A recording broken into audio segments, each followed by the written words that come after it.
Welcome to the Founders Odyssey podcast, where we create an environment for founders to thrive through education, inspiration, and a supportive community. My name is Nathan Byrd, and I will be your host today. Robert Poleki is one of the most ambitious people that I've ever seen. And with his business, Washie, the future of public restroom toilet seat cleanliness, Robert is on his way to creating a disruptive, one-of-a-kind business to a unicorn company. With a renewed attitude and attention to leading his team to the next level, he is more excited than ever to share with you his Founders Odyssey and some of the lessons he has learned along his way. Join us today as we dive deeper into understanding the CEO behind Washie. Welcome to the show, Robert. We're glad to have you on today.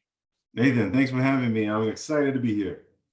Awesome, man. So, let's just hop right into it. Business is a wonderful deal, right? There's so many different opportunities out there. And a lot of times you're always just looking for that idea, right? You're looking for problems, you're looking to solve them. And your idea is very novel. So let's talk about the idea and when your specific idea popped. And then we'll jump right into who you are, kind of where, your past has been. Yeah, so I am a man of many ideas. My wife tells me all the time, can you just stick to one thing? I have lists and lists of ideas. And finally, during my 9 to 5, I was sitting at my desk and I was like, you know what, I got to choose one and just go with it. And so the idea was a sanitizing toilet seat for public restrooms. And how did I come up with the idea? I was in the Salt Lake City airport with my family. My 4-year-old son starts doing the potty dance. So we go and stand in line. A stall finally opens up and we go in, and the guy before us had kind of sprinkled on the seat, right? So I get some toilet paper, wipe the seat down for him. I put toilet seat covers on it, and I try to lift my 4-year-old up on the seat, and he starts kicking, and he's like, no, I don't want to sit on that thing. He doesn't know what the toilet seat cover is, and he needs to go. So I run over and grab some soap, some paper towels, and I go back to the seat and I clean it down for him so he can sit. And now I went from a screaming kid to now a kid smiling, taking care of business. And I'm like, why is everything in the public restroom hands-free to eliminate germs, except the most important thing where you have to take your pants down and sit on it, right? So I figured that's a problem. Everyone hates paper toilet seat covers. I found out during tons of research that they're absorbent. They don't really work. They're just a psychological thing. So I figured I need to solve this problem and try to get a sanitizing toilet seat for public restrooms. Man, you never know what you're going to get here on the Founders Odyssey, but like I said, there are ideas for days that come out of founders. And really at the end of the day, it's about solving problems, and it's about looking and being very cognizant of those problems. So, I can't wait to dive a little bit deeper into that. That's such a great opening for the people that are listening right now. What do you say? You want to be the number one business in the number two business? My slogan is I'm number one in the number two business, right? I love it. It's really catchy because, I sell toilet seats. It's not the sexiest thing. It's not a sexy tech app. It's not this cool thing, but, tons and tons of puns, tons of jokes come out of it. And people are very curious. And that's how I get, people's attention, especially when I pitch, when I've fundraised, I've won pitch competitions. It's all been trying to connect with people, make them laugh and connect to the problem and make them see I am solving a problem. So that's why I kind of use these puns and just make it fun for everyone. And I get tons of leads, tons of business my way. Well, it's interesting that you've brought up fun, right? You've brought up a few things. So we've got to have fun. And there's also a strategy behind creative marketing. And there's a way that what you've done here is you've created a business to where you can have both of those two things. And maybe it's just a natural progression. You may not have seen this, but people that are, once again, cognizant of how to create marketing campaigns, they can look at your business and really just have a heyday with it, to be honest. Yeah. But hey, let's jump into you personally, right? And I did some research about yourself, and you were in politics as well. We probably won't go too far into that, but how you've gotten from, going down that road to then now a full-fledged entrepreneur, having a corporation underneath your belt and leading a team. Yeah, so you know what? I tell this story about how I was always a part-time entrepreneur. Throughout my whole life, I depended on the 9 to 5. I was in government. I started my career in government. I was a social worker. I graduated from Idaho State University with a social work degree, always serving my community, went into politics. My last job was an elected official in Southeast Idaho. And like I said, I was at my desk and I was like, you know what? I can't sit here till I'm 65 years old and retire. There's something else. I had made so many changes in my position as a politician, and really, it's either I start running for higher positions, like governor or mayor, or I do what I really want to do, which was become an entrepreneur. I was always an entrepreneur. It just wasn't never full time. So transitioning though, from government sector, I had tons of responsibility, 60 plus employees, I ran a $70 million budget, 7 large departments. It helped me move, as a leadership role into Washie. And I am the CEO of Washie now, but I've always just known myself to be a creator. So one day when I sell Washie and I'm thinking of what I do next is not become the next CEO of a company, is become the creator of many products, many ideas. And that's what I found out throughout this process, right? I love leading, I love being in these roles, but I'm also a creator. So, the journey from politics to becoming an entrepreneur has really been self-fulfilling for me personally and professionally. But yeah, I went from politics to the restroom industry, same crappy business, but somebody's got to do it.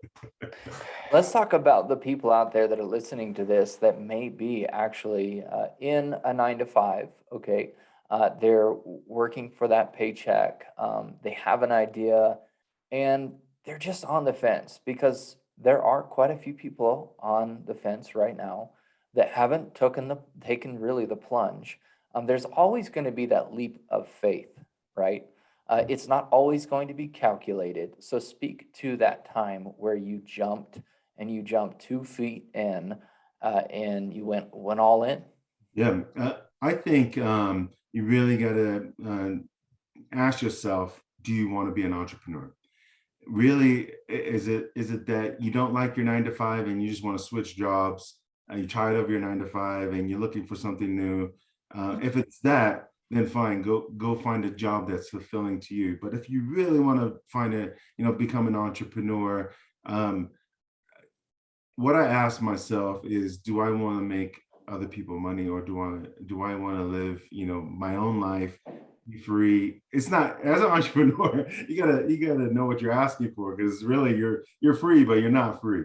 But I ask myself, I could be supporting myself and not working for the man, right? I was a politician. I was the leader. There was no one above me, but I was still a slave to the system. I was still working at 95. I was still waiting 20 years to retire for a 401k that didn't mean nothing when I was 65, right? So I asked myself, right now I need to figure out a plan so I can retire early, I can be free and do whatever I want. And so that transition for me was really forced. Um, I had applied for a patent in 2015 while I was in office. And in 2018, I was issued that first patent, a utility patent. And I went on the show Shark Tank, and I lied on my application. The first page of the application says, you cannot be running for political office while on this network. And I didn't think I was going to make it far. So I checked the box and I made it to the end, right? I made it to the end, and they found the applicant. They said, Rob, you checked the box, you lied. And they said, you either got to quit your job or you can't come on the show. So I thought that I was going to be this instant millionaire going on Shark Tank. Yeah. I that was like me being a young, new entrepreneur. And so I quit my job, right? I took the leap. I was like, you know what? I'm gonna take this risk. And 3 weeks later, it was about 2 weeks before I'm going on the show. We were talking about my pitch. We were ordering my set. Everything was going great, and then they cut me. And they said they had found a restroom company that was much further along than I was, had revenue. I had a prototype and a patent. It was a crappy prototype too. It wasn't the best thing ever. But I was forced to quit my job, right, by Shark Tank. But it was at the moment, it was the most depressing thing that ever happened to me. I had nothing. I quit my job, quit my retirement, my benefits. I had a family of five. I had nothing. I didn't know what to do for like 3 months. I was depressed. However, looking back, it was the best thing that I had ever done for myself. The best thing, the blessing in disguise, because if I wouldn't have never quit my job, I may have not have gone 100% with this company. It would always have been a side gig, and I wouldn't have come this far. So the things that have happened along the way have been blessing in disguises. But at the moment, the time I was so depressed, I didn't know what to do. I was trying to figure out my life at that time. But looking back, it was the best thing that ever happened. Let's explain a little bit deeper as to what that depression is like and what people, not really what can they expect, but during that time of questioning, what were some of the questions that you asked yourself and how did you pull yourself out of it? Was Yeah, it through mentorship? Was it through exercise? Was it through, there's a lot of different ways that people can get out of where they're at, but yeah. what about you? So I was about 36 at the time, right? And I had this job that gave me status in the community. It was an elected official. I had a really good salary. I had all these things, and it was taken away. It was gone in a split second. And I had went from that, and I went to nothing. And it went all over the newspaper. It was in the media from Seattle to Nevada, like to Las Vegas. They kept picking up the story about elected official quits job to go on toilet seat run. And all these newspaper articles were picking up this story, and nobody knew I was cut. Right? They pick up the story, and they don't show Shark Tank until like 5 months later, until it's all done. And during those 5 months, I had to keep the secret of I was cut. Nobody knew, and I got tons and tons of publicity. And deep down inside, I was playing it off. Well, on the outside, I was playing it off like yeah, I can't say anything. But on the inside, it really hurt. Right? It was one of the biggest defeating moments of my life. Like I didn't know what I was doing. I was down in the dumps. I just didn't know any direction. And the person that I turned to was my wife. My wife helped me out of that. And we got together, sat down, and we decided to actually just take the full leap of faith, cash in the 401k, get our credit cards together. And she gave us a timeline. She said, Rob, I'll take care of the bills. She also ran our commercial cleaning company, and she was a realtor. She said she'll take care of the bills, and in a year's time, we're gonna see how far you came, but I'm gonna give you a year, right? So we got together, and she pulled me out of the dumps, and it helped me to take the first step into, okay, I'm gonna make this happen. So if it wasn't for getting together with my wife and getting the green light anyway, I probably wouldn't have moved forward, right? You need a good partner while building a business, and she's been really supportive throughout the whole journey. It's been since 2015. So yeah, my wife kind of pulled us out of it, and we've been going ever since. So you've got three things there that are super important that I want to highlight. And that's number one, having support and mentorship, right? Throughout this process of what you're doing. It's not always your friends or family, because that's going to be a difficult route. If you're the entrepreneur, you chose to go down the route of, creating a future that's a little bit different than everyone around you. So you've got to connect to that supportive environment. Number two is you went all in and you made a decision, that 100% focused decision. And when you make a decision like that, you had to organize some things. Yeah. It wasn't just like, hey, I'm going to jump into this and hope that it works out. It's literally everything has been cut off, and we need to be really strategic about what this next 1 year, 12 months, right, 365 days is going to look like, and how do we break that down? And then thirdly, I think I bunched that all in, but it was all in, decide, plan, and be in a supportive environment, which it sounds like you have and had with your wife. So kudos to you, brother. Thanks, man. It's been hard along the way, but you know what? The hard times have built the character that I've needed to succeed with the business. I've needed the hard times. Well, let's talk a little bit about maybe just one hard time that you remember in the business so far. It's been about, what'd you say, 3 years or so in the business now? Yep. 2019 is when I went full time with the Okay. business, and so about 3 years. Okay. Yeah. So let's go through maybe one growing pain that you've gone through. And then what we can do through that is we can really help the other founders out there that are listening to this kind of understand that you will come against adversity, and what are some ways that you can get through that. Yeah. So I have a physical product, and I manufacture overseas. That process in itself is a story. I went to a Chinese restaurant in Pocatello, Idaho, and I asked the waiter, never knew him, asked him if he would go with me to China. And 2 weeks later, we're headed to China with this waiter, and he's my translator and my bodyguard at the same time. Go and find my manufacturer. Everything is great, right? And come back to the States. And I get this lead with Ontario Airport in California, and they give me a pilot run, my first ever pilot. And so I'm scrambling, trying to get 20 seats from overseas, and these are all prototypes. These aren't from molds, and they send me 20 seats, and they get to Ontario Airport, and I start to install them, and I notice that they're not working. Right? There's sensors. We have a smart toilet seat, so there's sensors in the seat, and they're not working. So I have to go Jimmy rig some stuff. I go to Home Depot, I go to Walmart, grab tools, and try to start fixing things myself.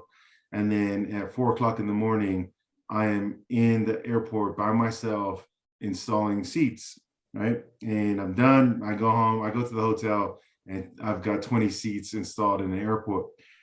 At 9 o'clock that morning, I get a call from their facilities guy and says, Rob, you better come here. One toilet seat broke off, the whole bowl. 3 of them aren't working. We're getting complaints. And oh my gosh, it was the worst call I could ever take, right? I get up, I rush back over to the airport, and I find all kinds of things that are just going wrong with the product. And it is the most embarrassing thing, because I promised this high-tech toilet seat that is going to solve them so many issues with toilet seat covers, and it was doing the opposite. So basically they told me, Rob, you better uninstall these and take your stuff. I think we're done here. And I meet with all their customer experience people, their administration people afterwards, and they were like, Rob, we love this concept, but your execution sucks. They actually said that. Your execution sucks. So I had a room of 5 people talking to me, and it was, again, one of the hardest things I ever went through. I played it off. I was like, I'm so sorry that this happened. These are prototypes. They didn't make them out the strongest plastic. I just apologized, right? And after I walked out of the office, I went to my hotel room, and I just laid there for like 4 hours. I had these toilet seats that are all broken. It cost me thousands of dollars to get them there, and nothing worked. And I had screwed up my first big account. And again, another hard time for me. It was that's probably one out of 6 times that I've had, some hard times. I've had tons of hard times. That's one of them. And again, at that moment when I was lying in my bed, I was almost gonna give up. I was almost thinking to myself, like, what am I doing? When I invented this seat, I didn't know that I was going to be actually installing the seat. I didn't think about that. The most disgusting thing ever. The CEO of the company is on the floor of a public restroom, trying to get off their toilet seats, which are disgusting, and put mine on at 4 o'clock in the morning. And then at 9 o'clock, I'm told to hey, better get your stuff out of here. And yeah, it was depressing. It was one of the hardest times I've come through with the company. Well, let's build on that because that's momentum. Did you know that? Oh, there's a good Because ending to it. There's a good ending because to it. there is a way that you can take your failures and you can win from them. That was one of the biggest things that I believe in, and I'm so happy that you have discussed that. And it's like when you reach that why in the road, and it's that you take a left or take a right, do you go into your negative thought process, or do you use that fuel, which is that failure, to propel you forward? So how did you use that as fuel to propel you forward? Yeah, at that the time I was lying on my bed and I was thinking about giving up, I got up and I thought about all the sacrifices that I was putting my wife and my kids through. That daddy was in California while they were in Idaho spending all this money, and it wasn't working out. And I was like, you know what, time to buck up, suck it up, and make this work. So what I did, that actually needed to happen for me, right? Before I went and built all my molds, before I went to production, I needed to see those failures so that I could fix the product. So hinges weren't strong enough. They needed a stronger plastic. The sensors weren't good enough. They weren't detecting someone sitting on a seat. So if somebody sits on a seat, the seat knows that you're on the seat, so it doesn't dispense sanitizer on you, right? So we needed different sensors. We needed different motors for the dispensing mechanism. So all the failures that I found in the seat, I wrote them all down, went back to my manufacturer, was up with them for like 2 months, 3 o'clock in the morning with China, going over how to fix these issues. So that needed to happen. The good thing that happened is that a year later, I went to an airports conference and I saw the guys from Ontario Airport. Saw them from a distance. We were exhibiting and we had our seats there. And I see the guy and he starts walking over to our booth and he gives me a big hug. Says, "Hey, Rob, come here. Give me He says, look, and we still love the concept. And if you guys got the stuff, we'll give you another chance." And then and so we got another chance. And my partner, co-founder of the business, his name's Dane Simmons. He goes and talks to them, and the guy says, "Look, the only reason why we're giving Rob a chance is because he was so apologetic during the meeting, and he took ownership of that, and didn't make any excuses. I love that in people, and that's why we're going to give him another chance. Right? We love the concept as well. We think this is going to work. Just give us some good seats. Give us good product." And so we've gotten another chance with the airport. So all those things that happened, all those hard times, they needed to happen for me, right? In order for me to fix the seat, in order for me to grow as an entrepreneur, grow as a professional, in order to see the beauty of, hey, I messed this up, but now I fixed it and we got another chance. So yeah, it's been hard times, but it's all been a learning process. And my question to you out there is, what are you going through right now that has been difficult? Because sometimes as the CEO of a company, as a founder, you've got to wear multiple hats, and to be humble and to grow through those circumstances will only make you a better person. It'll make you a better businessman or woman. And I would strongly suggest just to keep on pushing through and using those failures as fuel to your success So Rob, I mean, I would say you've done a wonderful job in that scenario to continue to persevere and to build the business that you have today. I just love hearing failures from people, because as soon as you get into failures, that is just, it unlocks the opportunity to do just what you did. You went and listed them all out. I think there's something to be said there. You paused, reflected, and then course corrected. Many people, they forget to do that specific scenario, or those, those things. They'll go directly into depression. They'll go directly into feeling as if they're a failure, as opposed to, switching that into momentum. And I just love that. I had a friend, he just lost for the world title for Bellator. And I messaged him, I said, hey, Austin, it's okay. Use this as momentum. You're going to come back a lot stronger. Just keep going. Right.